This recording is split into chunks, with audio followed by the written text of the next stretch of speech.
तो स्टूडेंट्स, आज अपन देखेंगे मानवाधिकार और उससे संबंधित आयोग। भारत में मानवाधिकार का स्टेटस क्या है और इससे संबंधित कौन कौन से आयोग हैं। तो मानवाधिकार क्या होती है? मानवाधिकार प्रकृति प्रदत्त वे अधिकार होते हैं जो किसी भी व्यक्ति को गरिमापूर्ण तरीके से जीवन जीने के लिए आवश्यक होते हैं। मानवाधिकार किसी भी व्यक्ति को प्राप्त होते हैं या किसको नहीं प्राप्त होते हैं, ऐसा कोई नहीं है।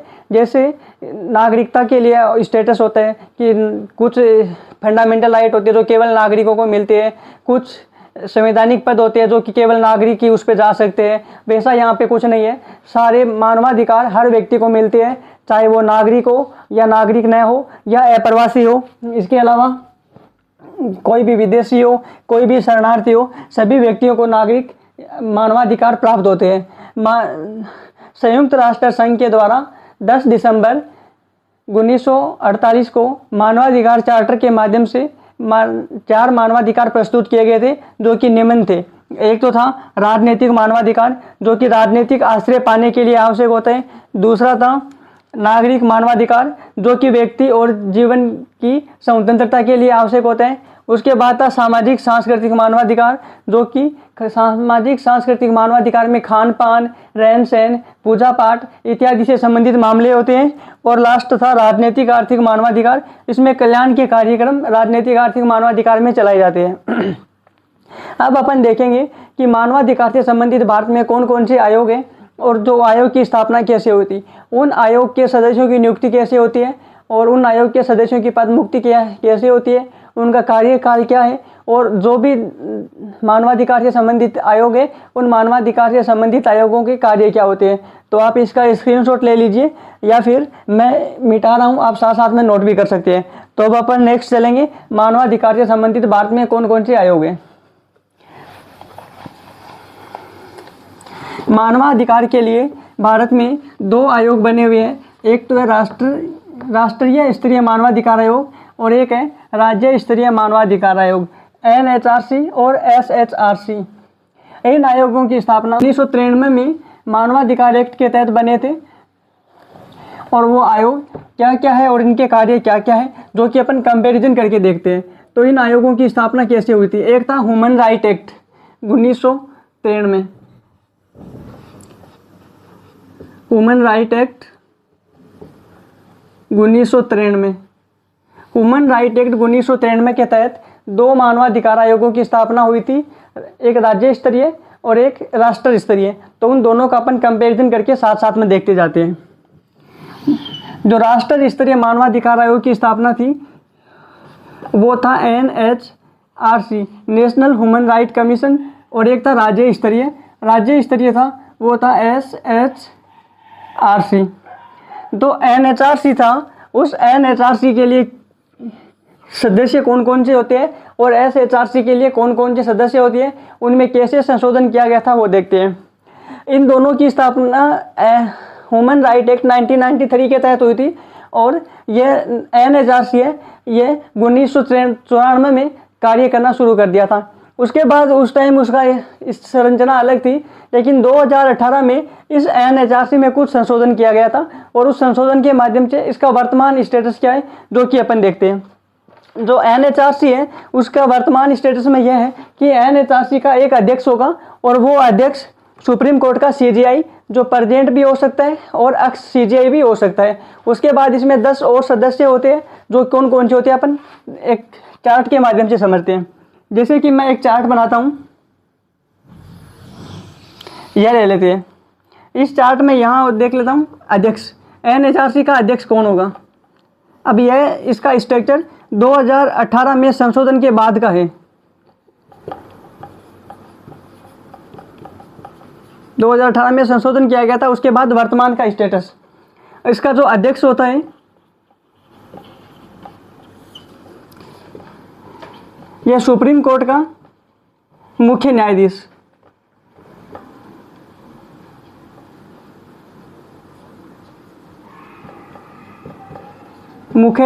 होगा। मुख्य न्यायाधीश मतलब CJI, chief justice of India, इसका अध्यक्ष होगा। इसके बाद इसके कुछ सदस्य होंगे, जैसे कुछ पदेन सदस्य होते हैं और कुछ इसके दो अन्य इसके परमानेंट सदस्य भी होते हैं। तो उसके पदेन सदस्य कौन कौन से होते हैं?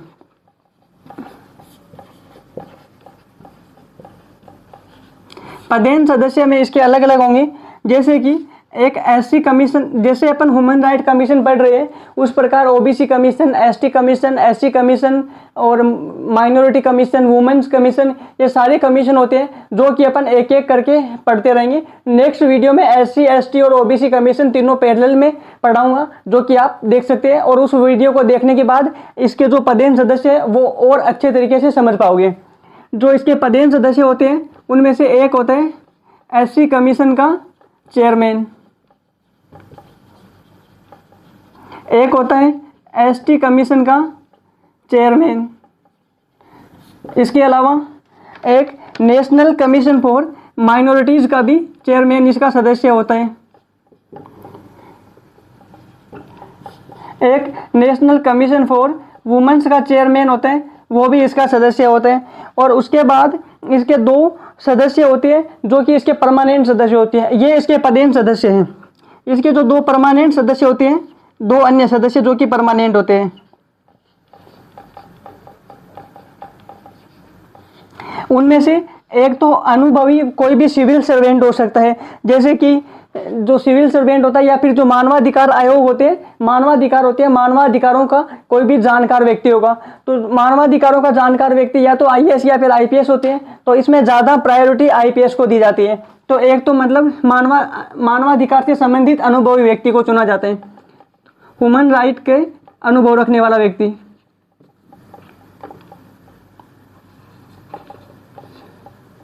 ज़्यादा आईपीएस को प्रेफर किया जाता है। दूसरा, एक महिला भी इसका सदस्य होती है, एक महिला सदस्य होती है। इसके अलावा उसमें संशोधन के माध्यम से 3 व्यक्तियों को और जोड़ा गया था, और वो 3 व्यक्ति अलग अलग थे। वो कौन कौन से थे? एक तो ओबीसी कमीशन होता है, उसका चेयरमैन था, एक विकलांग आयोग या विकलांग कमीशन का चेयरमैन था, और एक बाल अधिकार आयोग का चेयरमैन था। तो वो 3 सदस्य इसमें बाद में और ऐड किए गए थे। जो कौन कौन सा था? एक तो था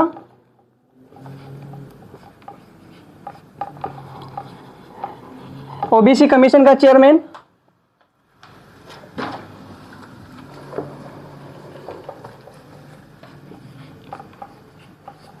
ओबीसी कमीशन का चेयरमैन था, एक विकलांग कमीशन का चेयरमैन था, और एक बाल अधिकार आयोग।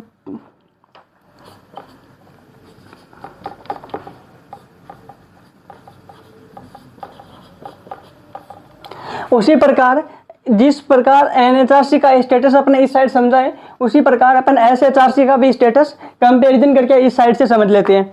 जो एनएचआरसी का स्टेटस था उसी प्रकार एसएचआरसी का स्टेटस होते हैं। एसएचआरसी क्या होती है? ये राज्य स्तरीय होती है और एनएचआरसी केंद्र स्तरीय होती है। तो अपन देखते हैं अब एसएचआरसी का क्या स्टेटस होता है।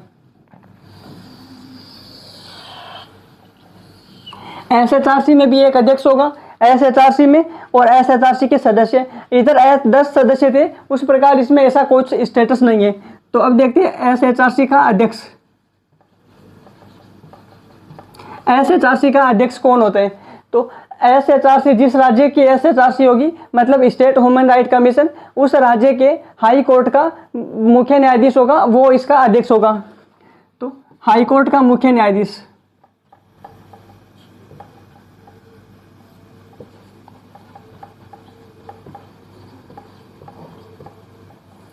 एक तो हाई कोर्ट का मुख्य न्यायाधीश, या प्रेजेंट मुख्य न्यायाधीश भी हो सकता है, और अक्ष मुख्य न्यायाधीश भी इसका सदस्य हो सकता है। इसके अलावा 2 सदस्य और होते हैं, एक तो हाई कोर्ट का जज इसका सदस्य होगा, और एक डिस्ट्रिक्ट कोर्ट का जज होता है, वो भी इसका सदस्य होगा।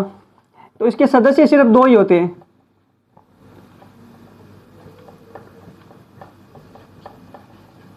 वो कौन कौन से होंगे? एक तो होगा हाई कोर्ट का जज, एक दूसरा होगा डिस्ट्रिक्ट कोर्ट का जज, या फिर डिस्ट्रिक्ट कोर्ट का जिला या सत्र न्यायालय। इसके अगर यह नहीं हो सकता तो अगर कोई भी 7 वर्ष का अनुभव रखने वाला कोई भी लोक सेवक भी इसका सदस्य होता है, इसको 7 वर्ष का मिनिमम अनुभव होना चाहिए।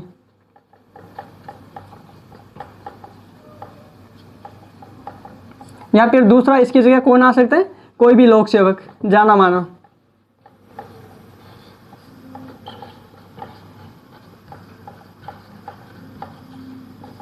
यह हो गया अपना SHRC। अब ये अपन समझ लिया NHRC और SHRC का संरचना या फिर इसका स्ट्रक्चर क्या होता है। अब अपन नेक्स्ट देखेंगे कि NHRC और SHRC होती है, इसके जो सदस्य होते हैं इन सदस्यों की नियुक्ति कैसे की जाती है वो भी अपन इसी प्रकार पैरेलली समझेंगे। उसके बाद इनका कार्यकाल और इनकी भूमिका क्या होती है तो वो समझते हैं। तो इसको मैं मिटा रहा हूँ, आप स्क्रीनशॉट ले लीजिए या फिर साथ में नोट कर लिया होगा, और अगर नोट नहीं करोगे तो भी कोई दिक्कत नहीं है। इसकी PDF आपको नीचे डिस्क्रिप्शन लिंक में दे दी जाएगी और टेलीग्राम ग्रुप पे भी इसकी PDF भेज दी जाएगी। तो आप पासवर्ड क्लासेज के नाम से एक टेलीग्राम भी है, वो भी ज्वाइन कर सकते हैं, उसका लिंक भी आपको डिस्क्रिप्शन में मिल जाएगा। अब अपन देखते हैं NHRC और SHRC के सदस्यों की नियुक्ति कैसे होती है।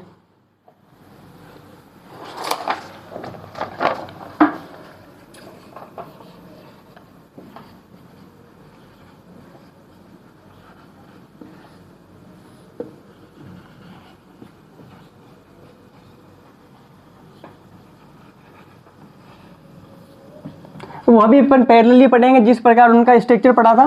तो मैं इधर लिखता हूं NHRC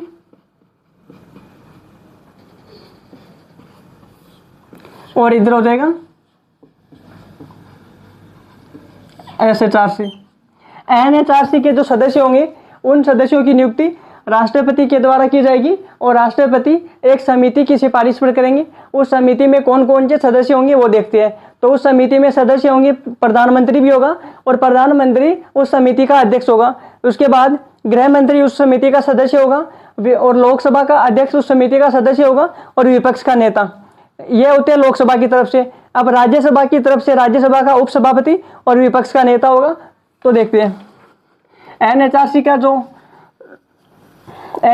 जो सदस्य होते हैं उन सदस्यों की नियुक्ति राष्ट्रपति के द्वारा की जाती है। NHRC के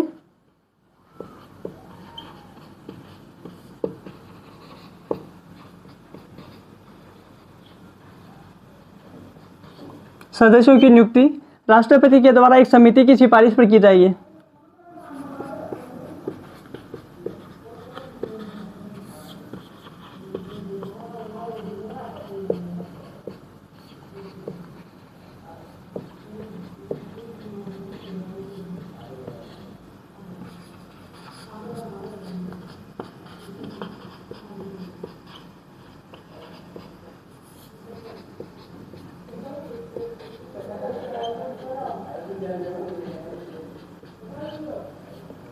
अब वो समिति होती है, इस समिति में सदस्य कौन कौन से होते हैं।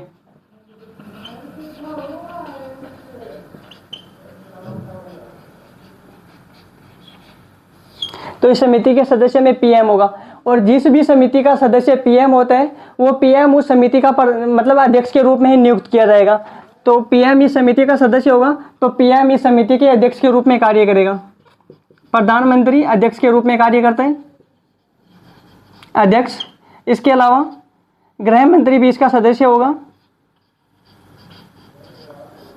लोकसभा का अध्यक्ष इसका सदस्य होगा और एक विपक्ष का नेता।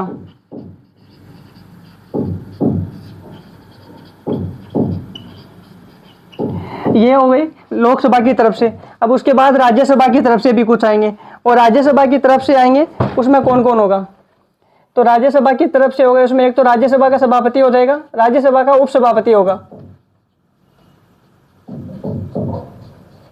राज्यसभा का सभापति उपराष्ट्रपति होता है और राज्यसभा का उपसभापति उनके सदस्यों के द्वारा निर्वाचन के माध्यम से नियुक्त किया जाता है, जो कि अपन पॉलिटी का अलग से लेक्चर आएगा, वो अलग सीरीज चल रही है, उस सीरीज में आपको मिलेगा। वो सब वहाँ पे समझने को मिल जाएगा कि कैसे सदस्यों की नियुक्ति होती है, कौन क्या होते हैं। और उस प्रकार समिति के सदस्य होते हैं, उसमें एक राज्यसभा का उपसभापति और दूसरा होगा राज्यसभा के विपक्ष का नेता।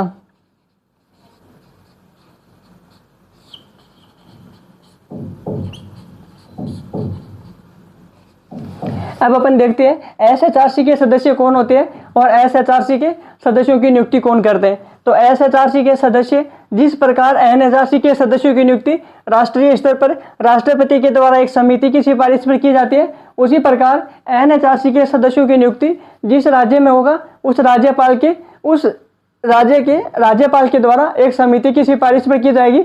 और उस समिति के सदस्य कौन कौन होते हैं, तो एसएचआरसी के सदस्यों की नियुक्ति राज्यपाल के द्वारा एक समिति की सिफारिश पर की जा सकती है।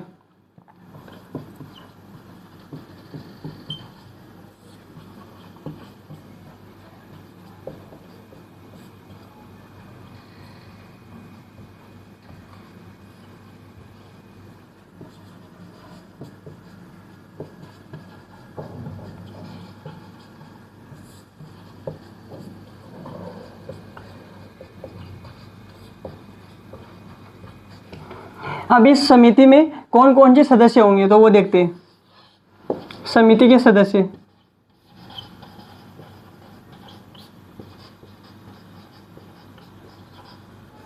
समिति में सदस्य कौन कौन होंगे, जिस राज्य में होगा उस राज्य का सीएम इस समिति का सदस्य होगा, और जो राज्य होगा उस राज्य की विधानसभा का सदस्य, विधानसभा का अध्यक्ष इस समिति का सदस्य होगा, गृह मंत्री भी इस समिति का सदस्य होगा, और विधानसभा होगी, विधानसभा के विपक्ष का नेता भी समिति का सदस्य होगा। तो सीएम अध्यक्ष के रूप में कार्य करेगा, राज्य की विधानसभा का अध्यक्ष सदस्य होगा, विधानसभा का अध्यक्ष सदस्य होगा। इसके अलावा गृह मंत्री भी इस समिति का सदस्य होगा, और विधानसभा के विपक्ष का नेता भी सदस्य होगा।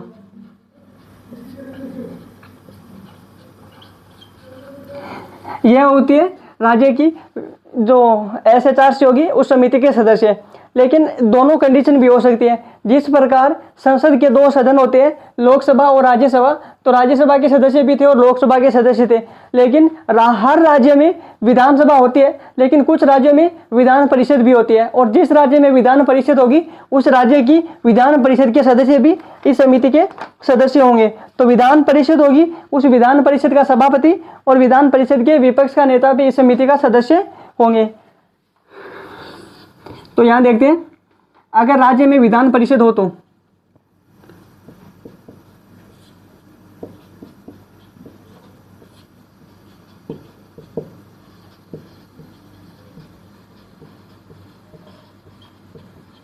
विधान परिषद होगी, तो विधान परिषद के सदस्य में तो विधान परिषद का सभापति इसका सदस्य होगा,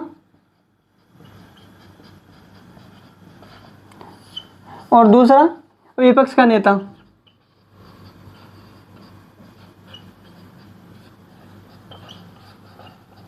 ये दोनों इसके सदस्य होंगे।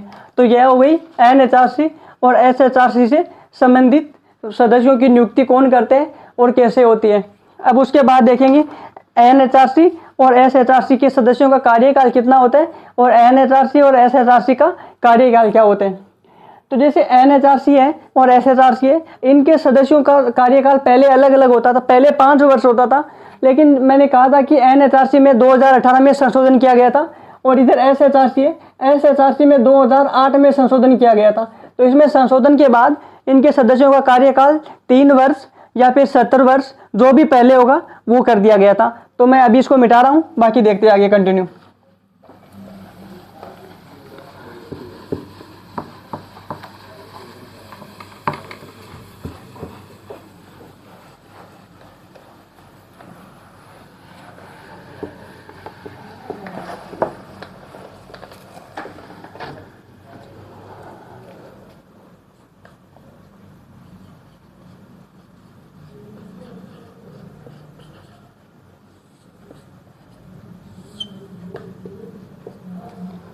इनका कार्यकाल 3 वर्ष या 70 वर्ष जो भी पहले होगा तब तक इनका कार्यकाल रहेगा।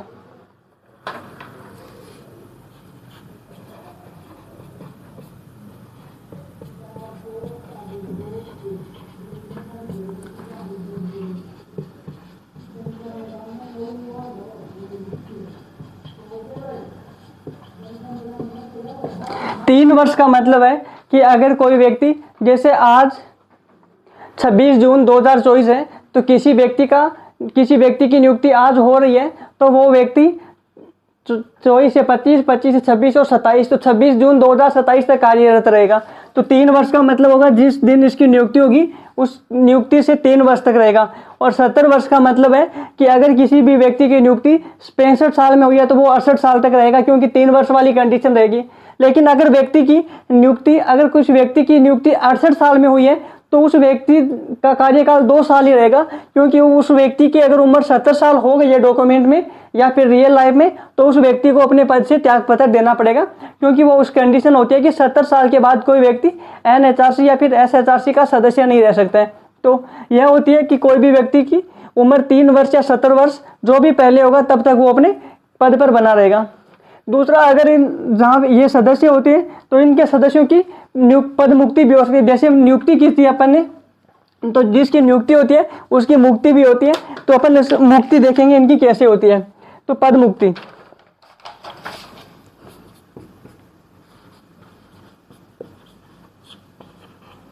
इनकी पद मुक्ति कैसे हो सकती है। अगर किसी भी व्यक्ति को साबित कदाचार का मतलब होता है कि अगर मिस बिहेवियर के आधार पर कोई व्यक्ति पकड़ा जाए, या फिर कोई व्यक्ति शारीरिक से प्रॉब्लम हो जाए, शारीरिक शिथिलता हो जाए, शारीरिक दुर्बलता हो जाए, मानसिक शिथिलता हो जाए इत्यादि की स्थिति में भी उस व्यक्ति की पद मुक्ति की जा सकती है। और इनके सदस्यों की पद मुक्ति राष्ट्रपति के द्वारा की जाती है। राष्ट्रपति भी आर्टिकल 143 के तहत सुप्रीम कोर्ट से सुझाव लेगा और उस सुझाव के माध्यम से इनके सदस्यों की पद मुक्ति करेगा। तो यह आर्टिकल कौन सा आर्टिकल क्या कार्य रहता है, ये अपन जब पॉलिटी की सीरीज करते हैं वहां पे आपको मिल जाएगा। तो इनकी पद मुक्ति कैसी होती है। इनकी पद मुक्ति राष्ट्रपति के द्वारा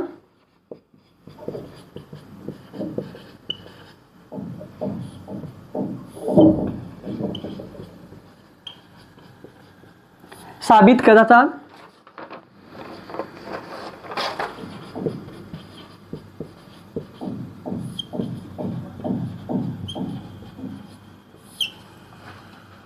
शारीरिक दुर्बलता,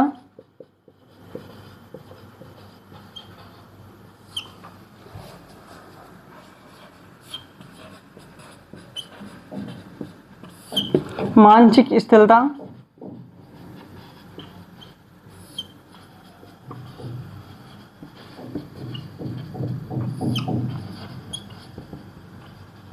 इत्यादि की स्थिति में राष्ट्रपति आर्टिकल 148 के तहत सुप्रीम कोर्ट से या सुप्रीम कोर्ट के सुझाव के तहत करते हैं।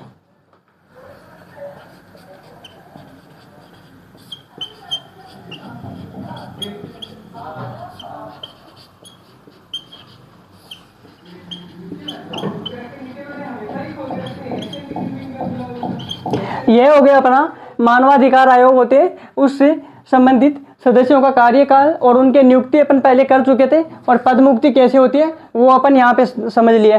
तो अब इनके मानवाधिकार आयोग समझ लिया, उनके कार्य समझ लिया, उनके कार्यकाल समझ लिया, उनके सदस्यों की नियुक्ति कैसे होती है, इनका संरचना कैसे होती है, उनकी पद मुक्ति कैसे होती है। अब अपन समझेंगे कि इनका कार्य क्या होता है, ये क्या कार्य करते हैं, जो कि इसकी भूमिका होगी या फिर इसके कार्य।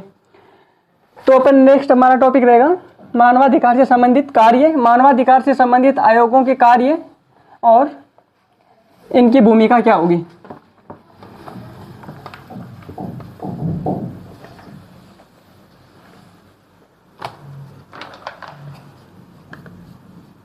मानवाधिकार आयोग के कार्य,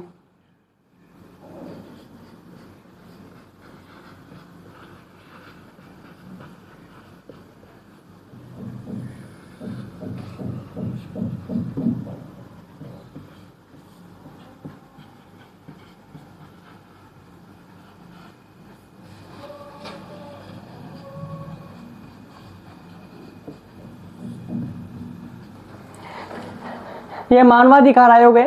तो इनका कार्य एक तो यही हो जाएगा कि मानवाधिकार से संबंधित कोई भी मामला होगा तो उनकी जांच करेंगे। तो स्वतः संज्ञान या फिर आवेदन के माध्यम से मानवाधिकार के उल्लंघन की जांच करते हैं। इसके अलावा अगर ये मानवाधिकार आयोग है तो मानवाधिकार आयोग तो जेलों में भी इनके दौरा किया जाता है और ये जेलों की भी जांच करते हैं। जेल वैसे तो राज्य सूची का विषय है, लेकिन अगर राज्य सूची का विषय है तो SHRC होगा, वो जेलों का दौरा बिना किसी भी राज्य को आदेश दिए या फिर पूर्व सूचना के उस राज्य की जेल का दौरा कर सकते हैं। लेकिन अगर NHRC होगा तो NHRC राष्ट्रीय स्तर की संस्था है और जेलों का विषय राज्य सूची का विषय। तो अगर NHRC को मानवाधिकार के उल्लंघन की जांच करनी है और किसी भी राज्य की जेल की जांच करनी हो तो यह NHRC उस राज्य को पहले सूचना देगा और फिर उस राज्य की जेल की जांच करेगा। इसमें भी एक अपवाद है।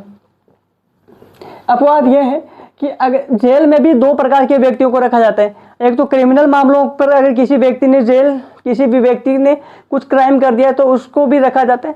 उसके अलावा अगर जेल में किसी व्यक्ति को सुधार के उद्देश्य से भी रखा जाता है, और अगर किसी भी व्यक्तियों को या फिर जेल में सुधार के लिए रखा जाता है तो उन सुधार गृह के उद्देश्य या सुधार के उद्देश्य से या फिर सुधार गृह में रखे गए जेलों व्यक्तियों को या फिर उससे संबंधित जेल की अगर NHRC को जांच करनी होगी तो NHRC पहले वहां पर कोई नोटिस देने की आवश्यकता नहीं है, बिना नोटिस दिए भी जांच कर सकते हैं। ये NHRC और SHRC है, ये राज्यों NHRC राष्ट्रीय स्तर पर काम करती है और SHRC राज्य स्तर पर काम करती है। लेकिन अगर अपने कहीं भी यूटीज की बात नहीं की थी, लेकिन अगर कहीं यूटीज का मामला होगा तो उसकी कौन जांच करेगा? जो यूटीज होती है उनका कार्य SHRC के द्वारा किया जाता है। जैसे जो यूटी होगी और उस यूटी के पास का जो भी राज्य होगा या जो हाई कोर्ट लगेगा, उस हाई कोर्ट पर लगने वाली SHRC उस यूटी का कार्य करती है। इसका भी एक अपवाद है, वो है दिल्ली। दिल्ली में अगर किसी भी मानवाधिकार की जांच करनी हो, क्योंकि आपको पता है दिल्ली केंद्र शासित प्रदेश है और दिल्ली के मानवाधिकार से संबंधित कोई मामला होगा तो वो NHRC देखेगी।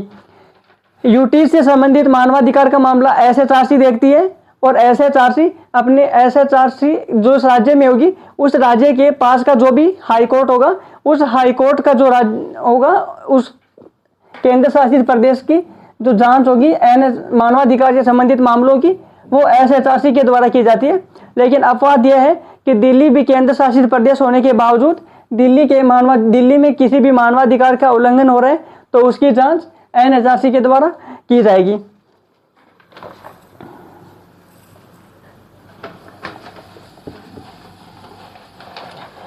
तो मैं अब एक एक पॉइंट करके लिखता जाता हूं।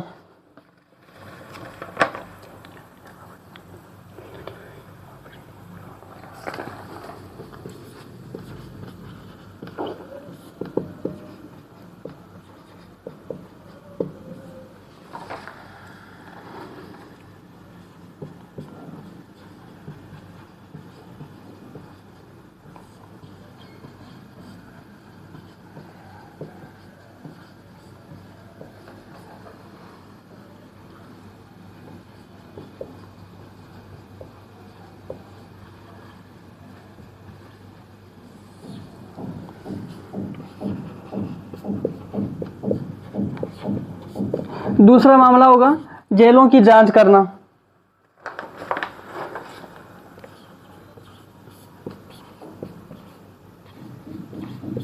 जेलों के दौरे करके जांच करना।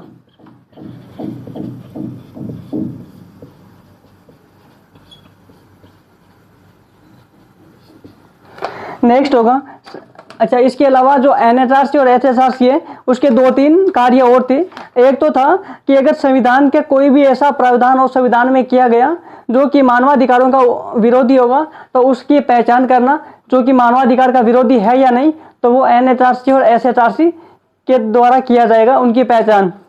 इसके अलावा अगर ह्यूमन राइट के प्रति जागरूकता बढ़ाना हो और उनका विज्ञापन करने का कोई भी मामला होगा तो वो NHRC और SHRC करेगी।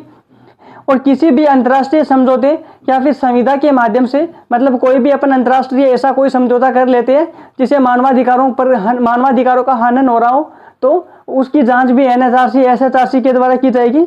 और ह्यूमन राइट के विषय पर सिविल समाज और NGO की भूमिका बढ़ाना भी NHRC और SHRC का कार्य रहेगा।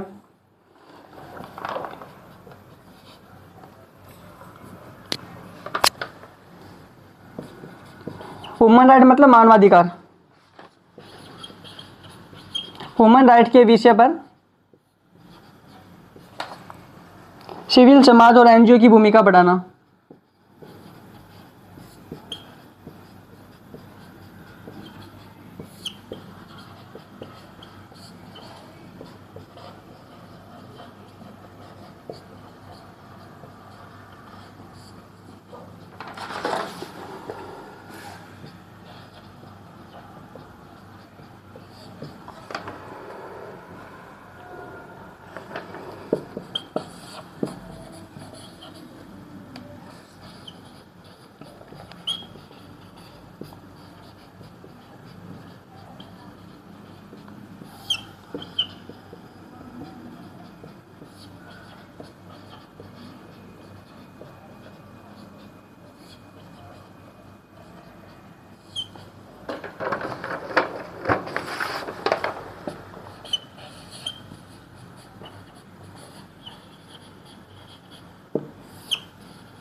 अंतर्राष्ट्रीय समझौते और संविधा का जो भी मानवाधिकार का उल्लंघन कर रहे हो उनकी जांच करना।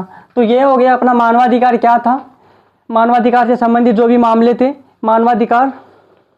तो यह अपन ने कर लिया मानवाधिकार और उससे संबंधित आयोग। इसमें अपन ने क्या किया था, पहले पढ़ा था मानवाधिकार क्या होते हैं और उससे संबंधित जो भी प्रावधान थे। उसके बाद अपन ने पढ़ा था मानवाधिकार से संबंधित भारत में कौन कौन से आयोग कार्य कर रही है। तो वो एक था NHRC और एक था SHRC। उसके बाद अपन ने देखा कि इनके सदस्यों की नियुक्ति कैसे की जाती है और उनका स्ट्रक्चर क्या था मानवाधिकार आयोग का।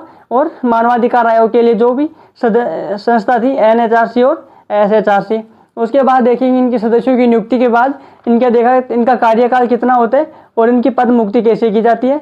और लास्ट में देखा अपन ने कि मानवाधिकार से संबंधित आयोग थे उनके कार्य और उनकी भूमिका क्या होती है। तो आज की वीडियो के लिए इतना ही काफ़ी, बाकी मिलते हैं नेक्स्ट वीडियो में। धन्यवाद।